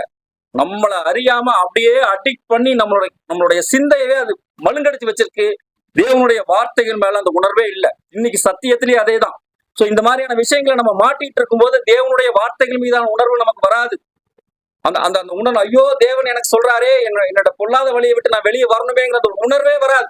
உள்ளே போகாது வசனம். இது இந்த ஒரு விஷயத்தை குறிச்சு ஆண்டவராகிய இயேசு கிறிஸ்து ஒரு உவமையில ரொம்ப அருமையா சொல்றார். என்ன அப்படின்னா, இப்ப தேவனுடைய வசனங்கள், ராஜ்யத்தின் வசனங்கள் அங்க உலகம் முழுக்க அங்க போதிக்கப்படும். அந்த ஜனங்கள் எப்படி ரிசீவ் பண்ணுவாங்க அப்படிங்கறத குறிச்சு ஒரு அருமையா ஒரு உவமையை சொல்றார். என்ன உவமைன்னு யாராவது சொல்ல முடியுங்களா? நமக்கு நல்லா தெரிஞ்ச ஒரு சாதாரண ஒரு ஊமை, முக்கியமான ஊமை தான். விதைக்கிறவன் ஊமை. பாருங்க, ரொம்ப அருமையான ஊமை. இந்த விதைக்கிறவன் ஊமையில கொஞ்சம் நம்ம கவனிச்சு பார்த்தோம்னா பாருங்க, இப்ப ராஜ்யத்தின் வசனங்கள் உலகம் முழுக்க போதிக்கப்படுது. பேரழிவு வரப்போகுது, எல்லாமே இங்க சொல்றோம். ஆனா அந்த ஜனங்கள் எப்படி ரிசீவ் பண்ணுவாங்க? இதைத்தான் ஆண்டவர் அங்க விதைக்கிறவன் உவமையில அங்க சொல்றாரு. 4 விதமான நிலங்கள். இந்த 4 நிலங்களும் தேவனுடைய ராஜ்யத்தின் வசனங்களை எப்படி ரிசீவ் பண்ணும் அப்படிங்கிறத குறிச்சு இப்ப ஆண்டவர் அங்க சொல்றாரு பாருங்க. இந்த பாடத்தை அப்படியே அழகா இந்த விதைக்கிற உண்மையோட கம்பேர் பண்ணா அருமையா நமக்கு தேவன் அங்க சத்தியங்களை வெளிப்படுத்துவார். வாசிக்கலாம். மத்தேயு 13 3 வசனம். அவர் அநேக விசேஷங்களை உவமைகளாக அவர்களுக்கு சொன்னார். கேளுங்கள், விதைக்கிறவன் ஒருவன் விதைக்க புறப்பட்டான். நமக்கு தெரியும், ஒரு உவமையா சொல்றார். விதைக்கிறவன் ஒருவன் விதைக்க புறப்பட்டான். விதை எதை அடையாளப்படுத்தும்? நமக்கு தெரியும், தேவனுடைய வசனம். இப்போ அந்த தேவனுடைய வசனம் அங்க விதைக்கப்படுது பாருங்க. அவன் விதைக்கையில் இப்போ 4 விதமான நிலங்கள்ல அந்த விதை விழுகுது. ஃபர்ஸ்ட் என்ன அப்படின்னா மத்தேயு 13 4 வசனம். அவன் விதைக்கையில் சில விதை வழியருகே விழுந்தது, பறவைகள் வந்து அதை பட்சித்து போட்டது. பாருங்க, சில விதை வழியருகே விழுந்துருச்சு, இந்த விதைய பறவைகள் வந்து பட்சித்து போட்டுருச்சு. அப்படின்னா இந்த இடத்துல பறவைகள் எதை அடையாளப்படுத்தும்? பறவைகள்லாம் பொதுவா எதை அடையாளப்படுத்து? ஆகாயத்து அதிகார பிரபு சாத்தானவனுடைய அந்த தூதர்கள். சோ இந்த ஒரு விஷயம்தான். இப்போ வழியருக ஒரு விதை விழுகுது. இப்போ வழியருக விழுந்த விதைய பறவைகள் வந்து பட்சித்து போடுது. அப்படின்னா இதனுடைய பொருள் என்னன்னு ஆண்டவரே அங்க சொல்றாரு பாருங்க. இப்ப விதை விழுந்த உடனே அங்க பட்சித்து போடப்படுதா, இல்ல கொஞ்சம் டைம் கொடுக்கப்படுதா அப்படின்னு ஒரு, இந்த விதை முளைக்கிறதுக்கு கொஞ்சம் காலம் கொடுக்கப்படுதா அப்படின்னு ஒரு கேள்வி கேட்டோம்னா விளக்கத்தை சொல்றாரு பாருங்க ஆண்டவர். வசனம் வாசிக்கலாம். மத்தேயு 13:19 ஒருவன் ராஜ்யத்தின் வசனத்தை கேட்டும் உணராதிருக்கும்போது பொல்லாங்கன் வந்து அவன் இருதயத்தில் விதைக்கப்பட்டதை பறித்துக் கொள்ளுகிறான். அவனே வழியருகே விதைக்கப்பட்டவன். பாருங்க, இந்த வசனங்கள் ஜனங்கள் மத்தியில போகும்போது இப்ப அவங்க கேட்டு எதனால அவர்கள் அந்த பறவைகள் வந்து பட்சித்து போடுதான் பாருங்க. உணராதிருக்கும் போது இந்த வசனத்தை கேட்டாங்க, உணர்வு இல்ல, உணர முடியல. அந்த உணர்வு இல்லாம இருக்கும்போது, இப்ப உணர்வதற்கு ஒரு குறிப்பிட்ட காலத்தை அங்க தேவன் கொடுக்கிறார் கிருபையா. தொடர்ந்து நம்ம உணர்வே இல்லாம அப்படியே போயிட்டு இருக்கும்போது என்ன நடக்குதான் பாருங்க. பறவைகள் வந்து பட்சித்து போட்ட மாதிரி பொல்லாங்கன் வந்து அந்த இருதயத்தில் விதைக்கப்பட்ட அந்த விதைய, ராஜ்யத்தின் வசனங்களை பறிச்சு கொள்றான். உணர்வு இல்ல. இன்னைக்கு பாருங்க, இன்னைக்கு நமக்கும் அதேதான். கடைசி காலம் எல்லாம் சொல்றோம், அழிய போகுது எல்லாம் சொல்றோம். ஆனா அந்த வசனங்கள் நமக்குள்ள போய் நம்மளால உணர முடியுதா? ஒருவேளை நாம உணர முடியுதுன்னா, அங்க எப்படி ராஜ்யத்தின் வசனத்தை பறவைகள் பச்சித்து போட்ட மாதிரி இங்கேயும் நமக்கும் பொல்லாங்கன் வந்து நம்மளுடைய இருதயத்துல இருந்து அந்த வசனங்களை எடுத்துருவான் கம்ப்ளீட்டா. இஸ்ரேல் ஜனங்கள் அதேதான் பாருங்க. அங்க மிகப்பெரிய ஒரு அழிவு வரப்போகுது, அழிய போகுதுன்னு சொல்லி அங்க பாரூக் அங்க தேவாலயத்துல சொல்லும் போது அப்படியே கேட்டுட்டு உணர்வு இல்லாம போயிட்டாங்க. பெரிய பேரழிவுக்குள்ள மாட்டினாங்க. அப்ப இஸ்ரேல் ஜனங்களோட இந்த இந்த அழிவுக்கு என்னதான் காரணம்னா, அவங்க இருதயத்துல தேவனுடைய வசனத்தை குறித்த உணர்வு இல்லை. வசனத்துக்கு பயப்படக்கூடிய, நடுங்கக்கூடிய உணர்வு சுத்தமா இல்ல. ஜஸ்ட் அப்படியே ஏதோ வசனம் சொல்றாங்கன்னு கேட்டுட்டு அப்படியே போயிட்டாங்க பாருங்க. இதை குறித்து ஏசாயா தீர்க்கதரிசி ரொம்ப அருமையா சொல்றாரு பாருங்க. வசனம் வாசிக்கலாம். ஏசாயா 1:3. மாடு தன் எஜமானையும் கழுதை தன் ஆண்டவனின் முன்னணையையும் அறியும். இஸ்ரவேலோ அறிவில்லாமலும் என் ஜனம் உணர்வில்லாமலும் இருக்கிறது பாருங்க, என் என்கிறார். ஜனம் உணர்வில்லாம இருக்காங்களாம். அப்படின்னா அந்த உணர்வு வரக்கு என்ன பண்ண பாருங்க. அது அருமையான ஒரு உதாரணம் கொடுக்குறாரு பாருங்க. மாடு தன் எஜமானை அறியுமா, கழுதை தன் ஆண்டவனின் முன்னணையை அறியுமா. அப்படின்னா இப்ப இப்ப இப்ப இது என்ன கம்பேரிசன் கொடுக்குறாருன்னா, ஆனா என் ஜனங்களுக்கு என்னை குறித்த உணர்வு இல்லை அப்படிங்கிறார். மாட்டுக்கு எஜமான் மேல ஒரு உணர்வு இருக்குமா? இவர் என்னுடைய எஜமான், நான் இவருடைய பாதுகாப்புல இருக்கேன், நான் இவருடைய பராமரிப்புல இருக்கேன் அப்படிங்கிற ஒரு உணர்வு மாட்டுக்கு இருக்குமா? இப்ப நமக்கு அப்ளை பண்ணலாம், இஸ்ரேல் ஜனங்களுக்கு இல்ல. இப்ப நமக்கான பாடத்தை தேவன் கொடுத்துட்டு இருக்கார். இப்ப மாட்டுக்கு தன்னுடைய எஜமான தெரியுது. இப்ப நமக்கு நம்முடைய அப்பாவை குறித்த அந்த உணர்வு நமக்குள்ள இருக்குதா? தேவன் என்னை பார்த்துட்டு இருக்கார் அப்படிங்கிற உணர்வு இருக்குதா? தேவனுடைய பராமரிப்புல தான் நான் இருக்கேன் அப்படிங்கிற ஒரு தைரியம் நமக்குள்ள இருக்குதா? ஒருவேளை இந்த உணர்வு இல்லைன்னா நமக்குட்டையும் அந்த உணர்வு இல்லை. நம்மளுடைய தனிப்பட்ட வாழ்க்கை எடுத்துக்கலாம். நடை, உடை, பாவனை, நாம ட்ரெஸ்ஸிங்ஸ், நம்ம பண்ணக்கூடிய ஊழியம், மறைவான பாவங்கள் எல்லாத்துலயுமே தனிப்பட்ட நேரத்துல நாம இருக்கும்போது என்ன பண்றோம், எல்லா லிஸ்டையும் எடுத்தோம்னா எல்லா நேரத்திலையும் என்னுடைய எஜமான், என்னுடைய அப்பா என்னை பார்த்துட்டு இருக்கார் அப்படிங்கிற உணர்வு நமக்குள்ள இருக்குதா? மிகப்பெரிய ஒரு கேள்வி. அதே மாதிரி அந்த உணர்வு இருந்துச்சுன்னா பாருங்க, கழுதை தன் ஆண்டவனின் முன்னணியை அறியுமா. அப்படின்னா இது கழுதை தன் ஆண்டவனின் முன்னணியை அறியும்னா அதை நம்ம எப்படி புரிஞ்சுக்கிறது? முன்னணின்னு என்னங்க? முன்னணி அப்படின்னா மேஞ்சர்னு சொல்லுவாங்க இங்கிலீஷ்ல. இப்ப ஆண்டவராக இயேசு கிறிஸ்துவ கூட எங்கதான் கடத்தி வச்சிருப்பாங்க குழந்தை பிறக்கும்போது? அந்த மேஞ்சர்ல, அந்த முன்னணியில கிடத்தி மேய்ப்பர்களை கூப்பிட்டு தேவதூதன் சொல்லும் போது, நீங்க போங்கப்பா, போகும்போது அவரை முன்னணியில கிடத்திப்பாங்க, இதுதான் உங்களுக்கு அடையாளம்னு சொல்லுவாங்க. அப்ப அவங்க போய் பார்க்கும்போது அந்த மேஞ்சர், ஆக்சுவலா அது தொட்டி, அந்த கால்நடைகளுக்கு தீவனம் போடுற ஒரு தொட்டி, ஒரு உயரத்தில் இருக்கும். அந்த தொட்டியில துணியெல்லாம் போட்டு ஆண்டவரங்க கிடத்தி வச்சிருப்பாங்க. இதுதான் அந்த முன்னணி. சோ இப்ப பாருங்க, கழுதை தன்னுடைய ஆண்டவனின் முன்னணி அறியும்னா, கழுதை அதனுடைய அந்த ஃபுட்டு போடுற அந்த தொட்டி தெரியும் அதுக்கு. ஸோ சரியான நேரத்துல அது வசிக்கும் போது போய் அந்த தொட்டியில அது சாப்பிட்டுக்கும். இப்ப நம்ம தேவனுடைய அந்த ஒரு எஜமான் அப்படிங்கிற, நம்மளுடைய அப்பா அப்படிங்கிற அந்த உணர்வு இருந்துச்சுன்னா, இப்ப நமக்கும் பசிக்கும் போது நம்மளுடைய முன்னணி, தேவன் கொடுக்கக்கூடிய அந்த வார்த்தைகள், அவருடைய சத்தியங்களை நோக்கி நம்ம ஆட்டோமேட்டிக்கா நம்ம போவோம். சோ இது எதை அடையாளப்படுத்துதுன்னா, சத்தியத்தின் மீதான அந்த பசி, தாகம் நமக்கு இருக்குதா? அது இருக்குது அப்படின்னா நமக்கு உணர்வு இருக்குன்னு அர்த்தம். ஒருவேளை இல்ல, ஜஸ்ட் லைக் தட் நம்ம அப்படியே போயிட்டு இருக்கோம், அப்படியே கேட்டு போயிட்டு இருக்கோம் அப்படின்னா நமக்கு அந்த உணர்வு இல்ல. இஸ்ரேல் ஜனங்களுக்கு அந்த உணர்வு இல்ல. இப்ப நம்மை பார்த்தும் தேவன் தான் சொல்றார். எப்ப மாட்டுக்கு தெரியுது தன்னுடைய எஜமான குறிச்சு, அதே மாதிரி கழுதைக்கு எந்த நேரத்துல ஃபுட்டு எங்க கிடைக்குங்கிறது தெரியுது. என்னுடைய ஜனமாக இஸ்ரேல் ஜனங்களுக்கு உணர்வு இல்ல. அட்லீஸ்ட் ஆவிக்குரிய இஸ்ரேலர்களாக உங்களுக்கு அந்த உணர்வு இருக்கா? யாருக்கு அந்த உணர்வு இருக்கோ அவர்கள் அங்க திருச்சபையின் பிள்ளைகளா போவாங்க. ஒருவேளை நமக்கு அந்த உணர்வு இல்லைன்னா படிப்படியா தேவனுடைய தொடர்புல இருந்து நாம் அங்க துண்டிக்கப்பட்டு போயிடுவோம். ரொம்ப ஜாக்கிரதையா நம்ம கவனிக்கலாம். தானியேல் ஒரு முறை ஜெபம் பண்ணும்போது, எப்ப ஜெபம் பண்ணாலும் ஜெபம் பதில் வரும். ஆனா ஒரு முறை பார்த்தோம்னா ஒரு சாத்தான் அங்க பெர்சியாவின் ராஜா அதிபதியாகி அங்க எடுத்து நிப்பான். 21 நாளுக்கு அவருக்கு ஆன்சர் இருக்காது. அதே மாதிரிதான் இப்ப நாம ஒருவேளை இந்த உணர்வு இல்லை அப்படின்னா பாருங்க, பொல்லாங்கன் வந்து அந்த வசனத்தை எடுத்து போட்ட மாதிரி நம்மளுடைய இருதயத்துக்குள்ள அந்த வசனமே போகாத மாதிரி சாத்தான் நாங்க எடுத்துருவான்.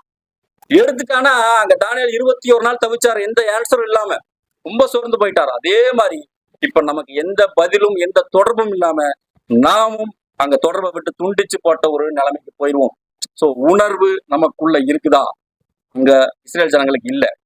அட்லீஸ்ட் இந்த பிரபுக்களுக்காவது அந்த உணர்வு இருந்துச்சா அப்படின்னு நம்ம ஒரு கேள்வி கேட்கலாம். பாருங்க, இந்த பிரபுக்களை குறிச்சு பார்க்கும்போது ஃபர்ஸ்ட் அவங்க பயந்தாங்க. ஆனா அந்த பயம் தொடர்ந்து அங்க இருந்துச்சா அப்படின்னா பாருங்க, இப்ப அடுத்த வகுப்பாரை குறிச்சு ஆண்டவர் அங்க சொல்றார். வசனம் வாசிக்கலாம். மத்தேயு 13ஆம் அதிகாரம் 5, 6 வசனங்கள். சில விதை அதிக மண்ணில்லாத கற்பாறை இடங்களில் விழுந்தது. மண் ஆழமாய் இராததினாலே அது சீக்கிரமாய் முளைத்தது. வெயில் ஏறின போதோ தீய்ந்து போய் வேரில்லாமையால் உலர்ந்து போயிற்று. பாருங்க, இது இந்த 2வது வகுப்பார் பிரபுக்கள். இந்த விதை வந்து கற்பாறை இடங்கள்ல விழுந்த விதை. பாருங்க, இதுக்குரிய விளக்கத்தை சொல்றாரு பாருங்க. மத்தேயு 13ஆம் அதிகாரம் 20ஆம் வசனம். கற்பாறை இடங்களில் விதைக்கப்பட்டவன் வசனத்தை கேட்டு உடனே அதை சந்தோஷத்தோடு ஏத்துக்கிறான். 21ஆம் வசனம்.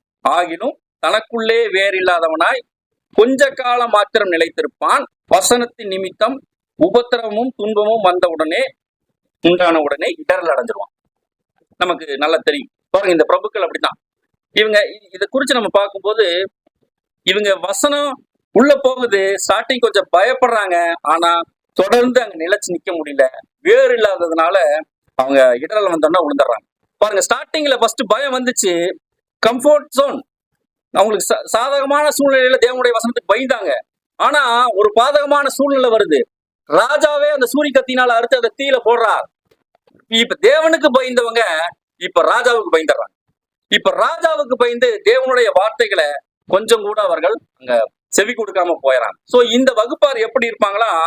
கம்ஃபர்ட் ஜோன், ரொம்ப கம்ஃபர்டான சூழ்நிலையில, சாதகமான சூழ்நிலையில மாத்திரம் தேவனுடைய வார்த்தைக்கு கீழ்ப்படியக்கூடிய ஒரு வகுப்பார். சோ இப்ப இன்னைக்கு நம்ம சபைகள்ல எல்லா பக்கமும் இருக்காங்க வேதமானவர்கள் எடுத்துட்டோம்னா அவங்களுக்கு எங்க சாதகமோ அங்கதான் இருக்கக்கூடிய ஒரு வகுப்பார் இருக்காங்க. பிடிக்கலையா இன்னொரு சபைக்கு போறது, பிடிக்கலையா இன்னொரு ஐக்கியத்துக்கு போறது. சோ இந்த மாதிரி சாதகமான தேவன் நம்ம சபையில வச்சு பல விதமான அனுபவங்கள் மூலமாக நம்ம திருச்சபையாக்குறதற்கு சில சாதக பாதகமான அனுபவங்கள் கொடுப்பார்.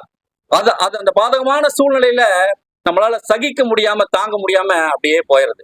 சோ இவர்கள் இந்த 2ஆம் வகுப்பார். சோ இவங்க பாத்தீங்கன்னா தொடர்ந்து நிலைச்சு நிக்க மாட்டாங்க. வசனத்துல அங்க வேறு இல்லாததுனால அப்படியே அது அந்த வசனம் பலன் கொடுக்காம அங்க போயிருது. சரி, இப்ப நம்ம 2 வகுப்பார் நம்ம பார்த்திருக்கோம். ஒண்ணு, ஒரு வகுப்பார் அங்க வசனமே அங்க உள்ள போகல, ஜஸ்ட் அவங்க கேட்டு உணர்வு இல்லாம அப்படியே போயிடறாங்க.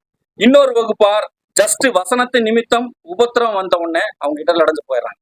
ஒருவர் உணர்வில்லாதவர்கள், ஒரு வகுப்பார் வேறு இல்லாதவர்கள். சரி, இந்த 2 வகுப்பாரை குறிச்சு நம்ம பார்க்கும்போது இப்ப சத்தியம் உலக ஜனங்களுக்கு போதிக்கப்படும் போது இந்த 2 விதமான வகுப்பார் அங்க இருப்பாங்க. கேட்டுட்டு போயிடுவாங்க. ஒருத்தர் கேட்பாங்க, கொஞ்ச நேரம் அது பயம் இருக்கும், அப்புறம் பயம் எல்லாம் போயிடுவாங்க. இதே மாதிரி இப்ப சபையிலையும் இந்த 2 வகுப்பார் இருப்பார்கள். சத்தியத்துக்குள்ள வந்ததுக்கு பிறகும் எப்படி அப்படின்னா, இப்ப நாமெல்லாம் அர்ப்பணிச்சிருக்கோம் இல்லைங்களா? இப்ப நாமெல்லாம் அர்ப்பணிச்சிருக்கோம் அப்படின்னு நாம எப்ப அர்ப்பணிச்சோம் அப்படின்னு கேட்டா என்ன சொல்லாங்க? தேவனுக்கென்று நம்மளுடைய வாழ்க்கை, நம்மளுடைய சித்தம், நம்மளுடைய ஜீவியம் எல்லாத்தையுமே நம்ம அர்ப்பணிச்சோம் இல்லைங்களா? அது எப்ப அர்ப்பணிச்சோம்? ஞான ஸ்நானத்துல அர்ப்பணிச்சோமா அப்படின்னா, ஞான ஸ்நானத்துல இல்ல, ஞான ஸ்நானத்துக்கு முன்னாடி முதல்ல அந்த சத்தியங்களை கேட்டு அந்த இருதயத்துல இனி நான் வாழக்கூடிய வாழ்க்கை உமக்காக வாழ்றேன்னு சொல்லி இருதயத்துல நம்ம அர்ப்பணிக்கிறோம் இல்லைங்களா? அது அர்ப்பணிப்பு. அந்த அர்ப்பணிப்பை வெளிப்படையா ஒரு வெளிப்புற அடையாளமா சகோதரர்களுக்கு சொல்ற ஒரு நிகழ்வு தான் ஞான ஸ்நானம். அது ஜஸ்ட் தண்ணிக்குள்ள போயிட்டு வருது, அவ்வளவுதான். அது அர்ப்பணிப்பு அல்ல. அதற்கு முன்னாடி நம்மளோட இருதயத்துல நாம செஞ்சதுதான் அர்ப்பணிப்பு. சோ சபையில இந்த அர்ப்பணிப்பே செய்யாம சில சகோதரர்கள் இருப்பார்கள். உண்மையை அர்ப்பணிச்சிருக்க மாட்டாங்க. ஒருவேளை அவர்களுடைய சூழ்நிலையின் காரணமாக அப்படியே சபைக்கு வந்துட்டு போயிட்டு இருப்பாங்க, அல்லது சொந்த பந்தங்கள் நிமித்தமாக அப்படியே வந்துட்டு போயிட்டு இருப்பாங்க. எந்தவித அர்ப்பணிப்பின் ஊழியமும் அவர்கள்கிட்ட இருக்காது. எந்தவித பலியின் ஜீவியத்திலும் அவர்கள் இருக்க மாட்டார்கள்.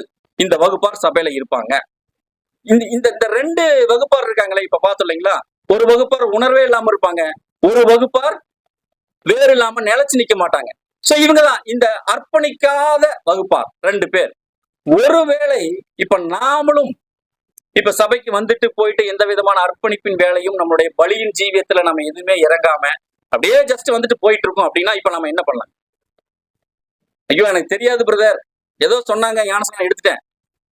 இன்னைக்கெல்லாம் சகோதரர்கள் எத்தனை பேருக்கு ஞானஸ்நானம் கொடுத்தோம் அப்படிங்கிற மாதிரி கணக்கு வச்சுக்கிட்டு வரவங்களுக்கு எல்லாம் கொடுத்துட்டு இருக்காங்க. உண்மையா அர்ப்பணிச்சிருக்காங்களானே பாக்குறது இல்ல. ஜஸ்ட் அப்படியே வரவங்களுக்கு பூரா ஞானஸ்நானம். அதனாலதான் அவங்க நிக்க மாட்டேங்கிறாங்க. வேறு இல்ல, இடரே விழுந்து போறாங்க. சின்ன சின்ன பிரச்சனையா சபையை விட்டு போயிடுறாங்க, வேறு சபைக்கெல்லாம் போயிடுறாங்க. சோ இந்த மாதிரி சூழ்நிலைகள்லாம் இருக்கு. அப்படின்னா இப்ப ஒருவேளை நாம இந்த மாதிரி ஒரு உண்மையா இருதயத்துல அர்ப்பணிக்காத ஒரு நிலைமையில நான் இருக்கிறோம் அப்படின்னா, எனக்கு தெரியாது அப்பா, நான் தெரியாம அப்படியே சத்தியத்துக்குள்ள வந்துட்டேன், ஆனா இப்ப நான் என்ன பண்றது அப்படின்னா, ரொம்ப ரொம்ப சிம்பிளான ஆன்சர், இன்னைக்கே நம்ம அர்ப்பணிச்சிட வேண்டியதுதான். இனி நான் வாழக்கூடிய வாழ்க்கைய அப்பா உங்களுக்குன்னு நான் வாழ்றேன் அப்படின்னு சொல்லி அர்ப்பணிச்சிட வேண்டியதுதான். சரி, சோ இந்த 2 வகுப்பார், சோ இந்த 2 வகுப்பாருமே சபையில இருப்பாங்க. அடுத்தது 3வது வகுப்பார் யார் அப்படின்னா, பாருங்க வசனம் வாசிக்கலாம். மத்தேயு 13ஆம் அதிகாரம் 7ஆம் வசனம். சில விதை முள்ளுள்ள இடங்களில் விழுந்தது, முள் வளர்ந்து அதை நெருக்கி போட்டது. சில விதை முள்ளுள்ள இடங்கள்ல வளர்ந்துச்சு. இப்ப பாருங்க, இவர்கள் எப்படிப்பட்டவர்களா இருப்பாங்க அப்படின்னா விளக்கம் பாருங்க. மத்தேயு 13ஆம் அதிகாரம் 22ஆம் வசனம். முள்ளுள்ள இடங்களில் விதைக்கப்பட்டவன் வசனத்தை கேட்கிறவனாய் இருந்தும் உலக கவலையும் ஐஸ்வர்யத்தின் மயக்கமும் வசனத்தை நெருக்கி போடுகிறதினால் அவனும் பலனற்று போவான். பாருங்க, இந்த வகுப்பார் எப்படி இருப்பாங்களா? உலக கவலை, ஐஸ்வர்யத்தின் மயக்கம், இது எல்லாமே வசனத்தை நெருக்கி போடுமா. சோ உலக பிரகாரமான ஒரு பயம், அதை குறிச்ச சிந்தனை, அதை குறிச்ச இதுல வசனம் அங்க பலன் கொடுக்காம போயிருது. அப்படின்னா இப்ப நாம ஒரு நிழல் பார்த்தோம் இல்லைங்களா? இந்த நிழல்ல இந்த மாதிரி யாராவது இருக்காங்களா? இப்ப இவங்க எப்படி அப்படின்னா, இப்போ பலன் கொடுக்குது, ஆனா முள்ளு வளர்ந்து நெருக்கி போடுது, அதனால பலன் கொடுக்க முடியாம போயிடறாங்க. அந்த முள்ளு என்னன்னா உலக கவலை, ஐஸ்வர்யத்தின் மயக்கம். இந்த மாதிரி யாராவது இருக்காங்களா? இப்ப நம்ம பார்த்த இந்த சம்பவத்துல எரேமியா தீர்க்கதரிசி பாரூக் எழுதுறார். உலக ஜனங்களுக்கு, அந்த இஸ்ரேல் ஜனங்களுக்கு போகுது. பிரபுக்கள், ராஜா, அப்புறம் 3 பிரபுக்கள் கேட்கிறாங்க. இந்த மாதிரி இதுல யாராவது இருக்காங்களா? அதை கெஸ் பண்ண முடியும்? ராஜாவை சொல்லலாமா? ராஜாவுக்கு உலக கவலை, ஐஸ்வர்யத்தின் மயக்கமா? இந்த மாதிரி எல்லாமே ஒரு ராஜாவா இருக்கா, உங்களுக்கு எல்லா ஐஸ்வர்யம் அவரு. இந்த மாதிரி யாராவது இருக்காங்களா அப்படின்னா பாருங்க, சபையில இதே மாதிரி ஒரு வகுப்பார் இருக்கிறாங்க. இப்ப இந்த நிழலுக்குள்ள போய் நம்ம கண்டுபிடிக்கலாம். இதை குறிச்சு எங்க பதிவு பண்ணப்பட்டிருக்கு அப்படின்னா பாருங்க, இந்த சம்பவம் எரேமியா 36ல பதிவு பண்ணப்பட்டிருக்கு. இப்ப இந்த சம்பவம் நடக்கும்போது நடந்த ஒரு சம்பவத்தை பின்னாடி எரேமியா 45ஆம் அதிகாரத்துல பதிவு பண்றார்.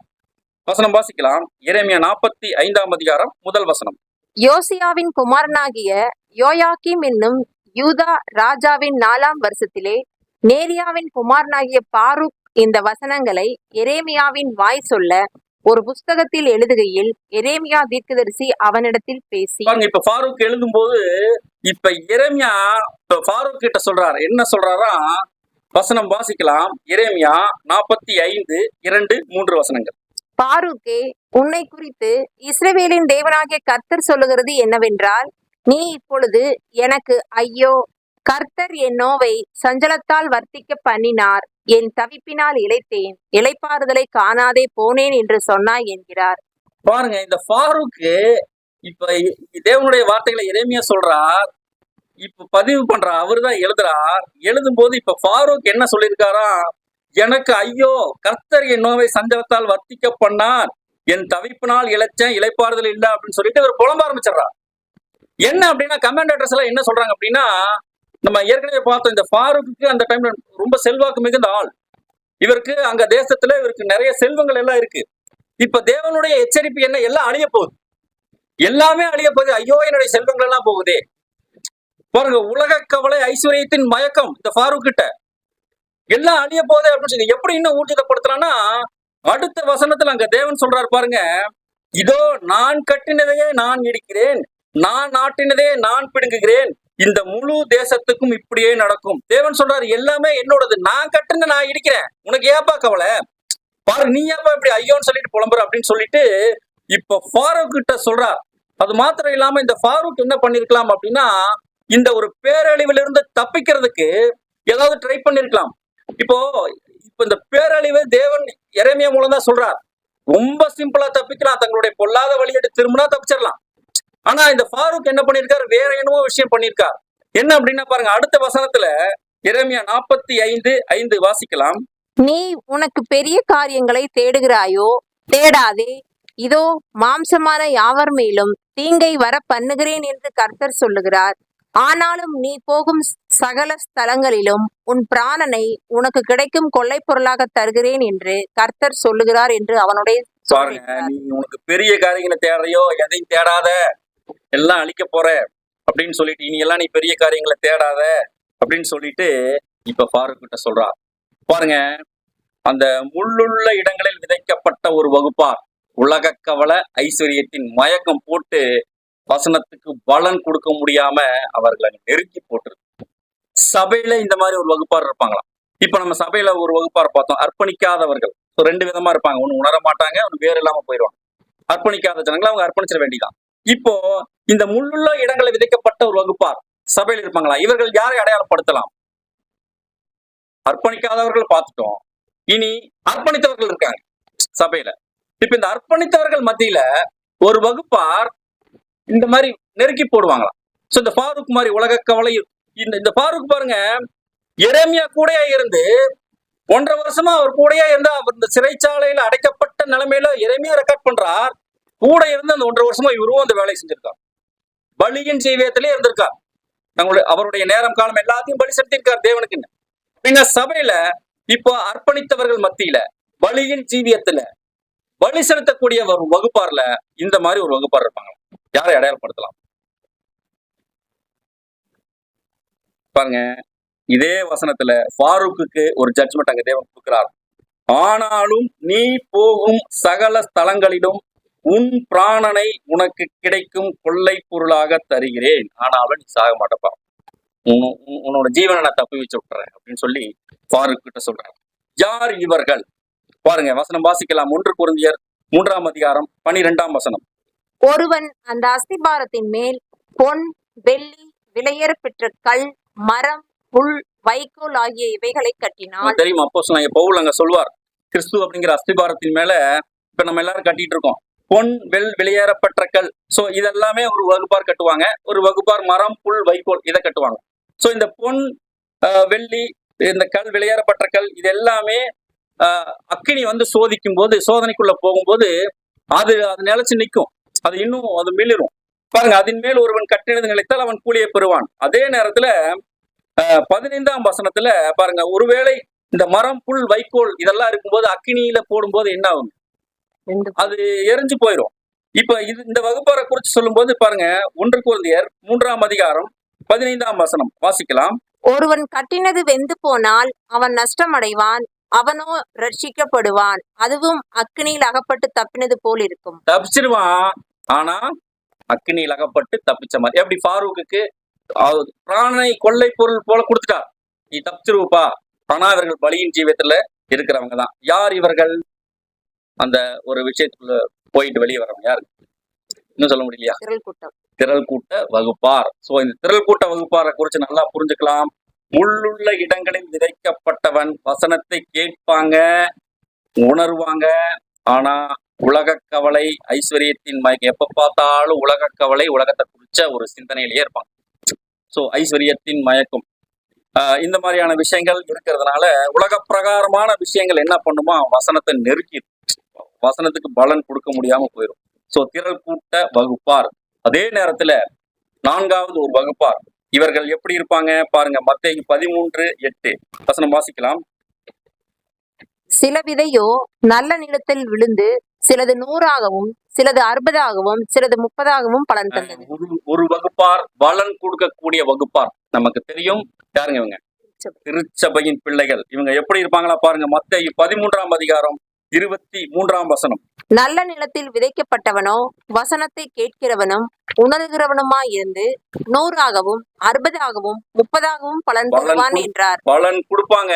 எப்படி பலன் கொடுப்பாங்க? வசனத்தை கேட்கிறவர்களாக மாத்திரமல்ல, உணர்கிற அந்த உணர்வு இருக்குமா, உணர்கிறவர்களா யார் இருக்கிறார்களோ அப்படின்னா இந்த ஒரு நிழல்ல நம்ம எடுத்தோம்னா இப்போ இந்த தேவனுடைய வசனத்துக்கு உணர்ந்து அதற்கு பயந்து நடுங்கினவங்க உண்மையா யார் அப்படின்னு நம்ம பார்த்தோம்னா யார சொல்லலாம்?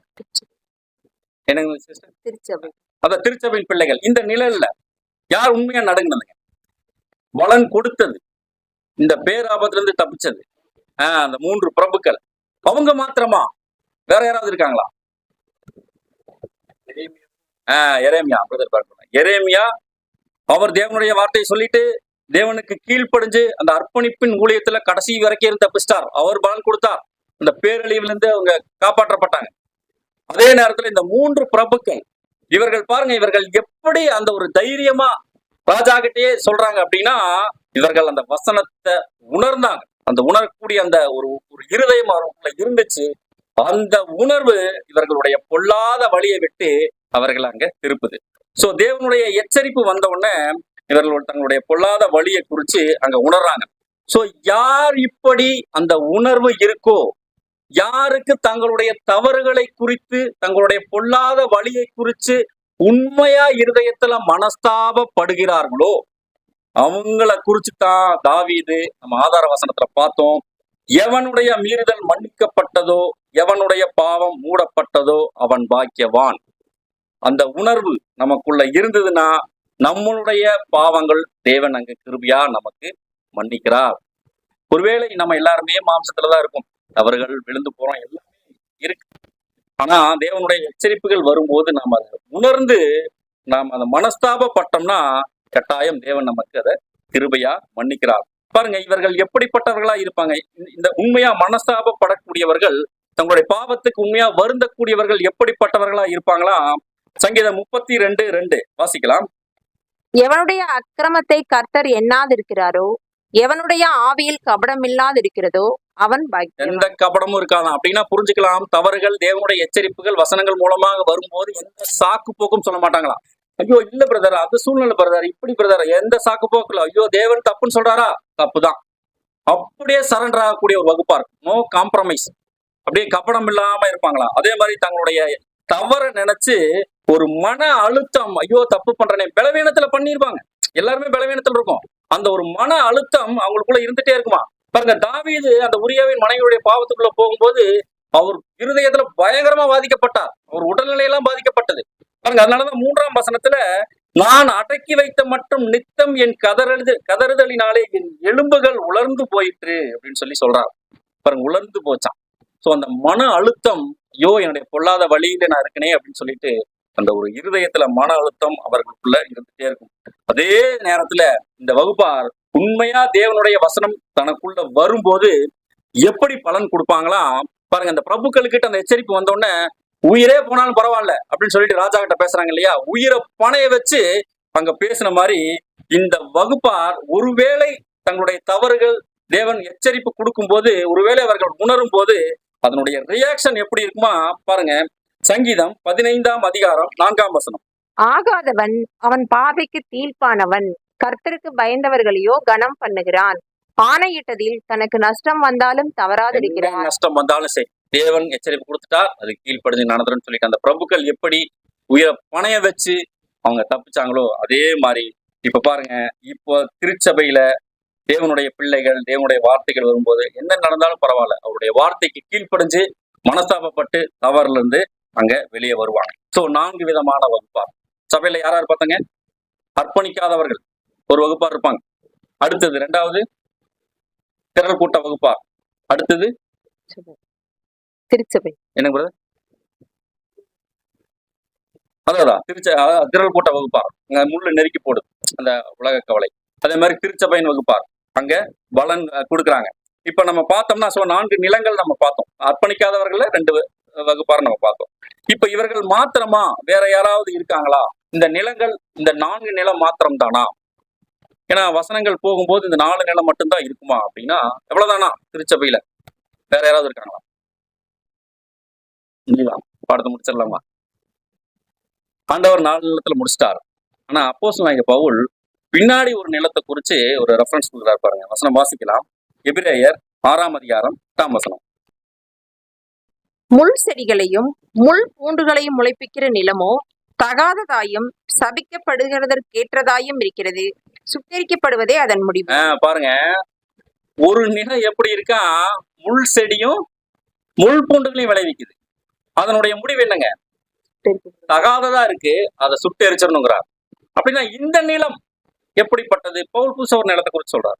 அப்ப இந்த நிலம் யார், இந்த வகுப்பார் எப்படிப்பட்டவர்களா இருப்பாங்க அப்படின்னா, முந்தின வசனத்துல அப்படியே சொல்றாரு பாருங்க. எபிரேயர் 6ஆம் அதிகாரம் 4-5 வசனங்கள். ஏனெனில் ஒரு தரம் பிரகாசிப்பிக்கப்பட்டும் பரம ஈவை ருசி பார்த்தும் பரிசுத்த ஆவியை பெற்றும் தேவனுடைய நல்வார்த்தையையும் இனிவரும் உலகத்தின் பலன்களையும் ருசி பார்த்தும் மறுதலித்து போனவர்கள் தேவனுடைய குமாரனை தாங்களே மறுபடியும் சிலுவையில் அறைந்து அவமானப்படுத்துகிறபடியால் மனம் திரும்புவதற்கேதுவாய் அவர்களை மறுபடியும் புதுப்பிக்கிறது கூடாத காரியம். பாருங்க, இது நமக்கு தெரியும்.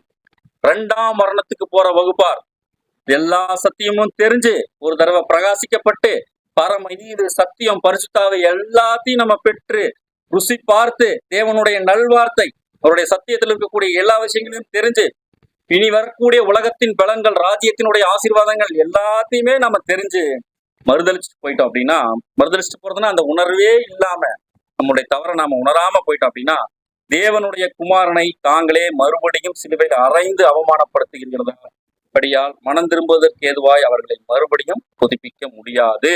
பாருங்க, அடுத்த வசனத்துல பாருங்க. எப்படி எனில் தன்மேல் அடிக்கடி பெய்கிற மழையை குடித்து தன்னிடத்தில் பயிரிடுகிறவர்களுக்கு ஏற்ற பயிரை முளைப்பிக்கும் நிலமானது தேவனால் ஆசீர்வதிக்கப்படும். ஒருவேளை முள் செடியை முள் பூண்டையும் முளைப்பிச்சிட்டோம்னா, பாருங்க, இப்ப வசனம் இந்த நிலத்துல போகுது, ஆனா அதனுடைய பலன் முள் செடி முள் பூண்டாம். இந்த ராஜா மாதிரி இந்த நிழல்ல பார்த்தோம் இல்லைங்களா, அந்த ராஜா என்ன பண்றாருங்க? துணிகரமான பாவம், தேவனுடைய வார்த்தையவே அங்க வெட்டி நெருப்புல போட்ட ஒரு துணிகரமான பாவத்தை செஞ்ச ராஜா சபையில இதே மாதிரி தேவனுடைய வார்த்தையவே மறுதளிச்சுட்டு எல்லாமே தெரிஞ்சு மறுதளிச்சுட்டு போன ஒரு வகுப்பார்.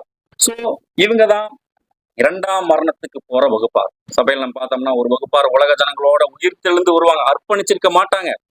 அவங்களுக்கான ஜட்ஜ்மெண்ட் என்ன அப்படின்னா, உலக ஜனங்களோட உயிர்த்தெழுந்து வர்றது இருக்கிறதுலேயே ரொம்ப ரொம்ப மோசமான விஷயம் தான். ஏன் அப்படின்னா, திரும்ப நம்ம எல்லாம் படிச்சு முடிச்சு வேலைக்கெல்லாம் போயிட்டு மறுபடியும் பால்வாடியில கொண்டு உட்கார வச்சா நமக்கு எப்படி இருக்கும்? அந்த கண்டிஷன் தான். அப்ப பதறும், எவ்வளோ பெரிய வாய்ப்பு கிடைச்சது, இப்படி விட்டுட்டோமே. போய் 1ஆம் உலகம் ஹவு டு ஸ்டடி பைபிள்னு போய் உட்காந்துட்டு இருந்தோம்னா நமக்கு எப்படி இருக்கும்? சத்தியத்தை அறிவிக்கக்கூடிய நிலைமையில வந்துட்டு. ஸோ அந்த மாதிரி திருச்சபை திரள் கூட்டம் 2ஆம் மரண வகுப்பா, ஸோ எல்லாமே அங்க சபையில அங்க இருக்கிறாங்க. ஸோ தேவனுடைய பிள்ளைகள், இந்த பாடம் நமக்கு என்ன சொல்லுது அப்படின்னா, தேவனுடைய வார்த்தைகள் நமக்கு வரும்போது நாம அந்த வார்த்தைகளுக்கு கதறணும். நான் அடக்கி வைத்த மட்டும் நித்தம் என் கதறுதலினாலே என் எலும்புகள் உலர்ந்து போயிட்டுன்னு தாவீது கதறின மாதிரி, ஐயோ தப்பு பண்ணிட்டனே, வசனம் வருதே எனக்கு சொல்றாரே தேவன் சொல்லிட்டு கதறும். யார் இந்த மாதிரி கதறாங்களோ அவர்கள் உணர்வுள்ள இருதயத்தில் இருப்பாங்க. அந்த உணர்வுள்ள இருதயம் எப்படி நம்ம கண்டுபிடிக்கிறது நமக்கு இருக்கா அப்படின்னா, நம்ம மாடு மாதிரி இருக்கணும். மாட்டுக்கு எப்படி எஜமான தெரியுமோ அதே மாதிரி தேவன் அவனை பார்த்துட்டு இருக்கார், அவருடைய பராமரிப்பில தான் இருக்கேன், அவருடைய பார்வைக்கு மறைவா நான் எங்கே போவோம். தாவீதெல்லாம் சொல்றாரு இல்லைங்களா, நான் பாதாளத்துல படுக்கை போட்டாலும் நீர் அங்கேயும் இருக்கிறீர். பாருங்க, பயங்கரமான வார்த்தைகள் இதெல்லாம். நம்ம எங்க போனாலும் தேவனுடைய மறைவுக்கு எங்கேயும் போக முடியாது, அவர் நீ பார்த்துட்டு இருக்காருங்கிற உணர்வு நமக்குள்ள இருந்துச்சுன்னா, அந்த உணர்வு நம்மளுடைய பொல்லாத வழிகளை விட்டு நம்மளுடைய பாவத்தை விட்டு நம்மை மனச தேவனை நோக்கி திருப்பி விடும். ஆனா அந்த உணர்வு நமக்கு இருக்கா அப்படிங்கிறத இன்றைய தினம் இந்த பாடத்தின் மூலமாக நம்மை நாமே நாம் நிதானித்து சோதித்து பார்த்துக் கொள்ளலாம். கேட்ட சத்தியங்களின்படி நம்முடைய வாழ்க்கையை அமைத்துக் கொள்ள தேவன் தாமே நமக்கு கிருபை பாராட்டுவாராக. ஆமென்.